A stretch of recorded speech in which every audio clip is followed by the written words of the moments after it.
তো আসলে একজন মানুষ কতটা দুঃখ বা কষ্ট পাইলে এইভাবে একাকিত্বভাবে তার জীবনযাপন করতে পারে সেটা আর বলার বাহুল্য রাখে না। তো কি এগুলাম না কথা বলছি না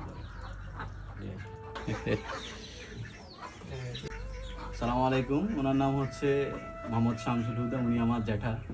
তো আসলে এই পৃথিবীতে ওনার আপন যদিও কেউ থাকে তাহলে হচ্ছে আমরা, আর অন্য কেউ নাই। কারণ অনেক আগে ওনার ওয়াইফ মারা গেছে, আমার জন্মেরও অনেক আগে।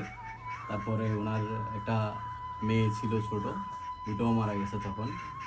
আপনার ডায়রিয়াতে মারা গেছে, আসলে টাকার অভাবে চিকিৎসা করাতে পারে নাই, তখনই মারা গেছে। এটা অনেক আগে। এরপর থেকে উনি একাকিত্বভাবে জীবনযাপন করছেন, আমাদের সাথে আছে, আমাদের এখানেই থাকে। ওনার ভরণ পোষণ সব কিছুই আমরা বহন করতেছি। তো আসলে একজন মানুষ কতটা দুঃখ বা কষ্ট পাইলে এইভাবে একাকিত্বভাবে তার জীবনযাপন করতে পারে সেটা আর বলার বাহুল্য রাখে না। তো ওনার জন্য দোয়া করবেন, আল্লাহ যেন ওনাকে সবসময় ভালো রাখেন, সুস্থ থাকেন, এই আর কি। আসলে এরকম অনেক মানুষ আছেন আমাদের সমাজে, যারা তাদের সব কিছু হারিয়ে মানে নিঃস্বভাবে জীবনযাপন করতেছেন, একাকিত্ব জীবনযাপন করতেছেন। তদ্রুপ উনি দীর্ঘদিন আসলে শিবারহাট একটা দোকানে, চার দোকানে কর্মরত ছিলেন।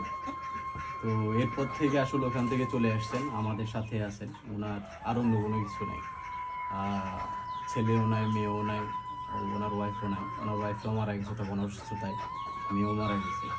তো সব বলতে গেলে আসলে আমাদের সাথেই থাকা, এই আর কি। তো ভালো থাকবেন, ওনার জন্য দোয়া করবেন সবাই। আল্লাহ হাফেজ, আসসালামু আলাইকুম।